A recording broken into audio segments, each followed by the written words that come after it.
പാലക്കാട് നഗരസഭയെ നശിപ്പിച്ചുകൊണ്ടിരിക്കുകയാണ് BJPയും കോൺഗ്രസും എന്ന് CPIM മുതിർന്ന നേതാവ് AK ബാലൻ. RSSന്റെ വോട്ട് വാങ്ങി ജയിച്ചയാളാണ് രാഹുൽ മാങ്കൂട്ടത്തിൽ. വർഗീയ ധ്രുവീകരണത്തിനാണ് BJP ശ്രമിക്കുന്നത് തന്നെ.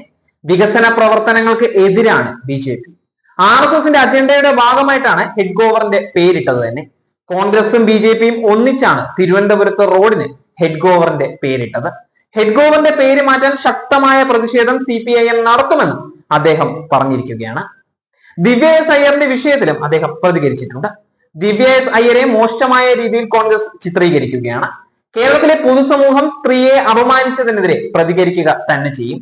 K സുധാകരനെതിരെ പറഞ്ഞതിനെ കുറിച്ചും നിരവധി പേർക്ക് അറിയാവുന്നതാണ്. പാർട്ടിയുടെ കുരയ്ക്കുന്ന പട്ടി തന്നെയാണ് ഞാൻ. സുധാകരനെതിരെ കൂടുതൽ ഒന്നും പറയുന്നില്ല എന്നും അദ്ദേഹം പറയുകയാണ്. CPIM കണ്ണൂർ ജില്ലാ സെക്രട്ടറിയായ KK രാഗേഷിനെ തെരഞ്ഞെടുത്തതിന് പിന്നാലെ നിരവധി പേർ അദ്ദേഹത്തിന് അഭിനന്ദനങ്ങൾ അറിയിച്ചുകൊണ്ട് രംഗത്തെത്തിയിട്ടുണ്ടായിരുന്നു. അത്തരത്തിലൊരു പോസ്റ്റ് മാത്രമാണ് ദിവ്യ എസ് അയ്യരും പങ്കുവച്ചത്. എന്നാൽ ദിവ്യയുടെ പോസ്റ്റിന് പിന്നാലെ നിരവധി സൈബർ ആക്രമണമാണ് നടന്നത്. ഇതിൽ ദിവ്യ പ്രതികരിക്കുകയും ചെയ്തിരുന്നു. K മുരളീധരൻ ഉൾപ്പെടെയുള്ള കോൺഗ്രസ് നേതാക്കളിൽ നിന്നും ദിവ്യയ്ക്ക് വിമർശനം നേരിടേണ്ടിയും വന്നിരുന്നു. വിമർശനങ്ങൾക്ക് ഇൻസ്റ്റഗ്രാമിൽ തന്നെ മറുപടിയുമായി ദിവ്യ വീണ്ടും എത്തിയിരിക്കുകയാണ്. മഴ പെയ്തു കഴിഞ്ഞു, മരം പെയ്യുന്നു എന്ന പോലെ ഇറ്റിറ്റ് വീഴുന്ന മഴത്തുള്ളികൾ എവിടെയൊക്കെയോ ചിലമ്പുന്നതും പുലമ്പുന്നതും കേൾക്കുന്നുണ്ട് എന്ന് പോസ്റ്റിൽ ദിവ്യ കുറിച്ചിരിക്കുകയാണ്. പോസ്റ്റിന്റെ പൂർണ്ണ രൂപം ഞാനിവിടെ വായിക്കാം. മഴ പെയ്തു കഴിഞ്ഞു, മരം പെയ്യുന്നു എന്ന പോലെ ഇറ്റിറ്റ് വീഴുന്ന മഴത്തുള്ളികൾ എവിടെയൊക്കെയോ ചിലമ്പുന്നതും പുലമ്പുന്നതും കേൾക്കുന്നുണ്ട്.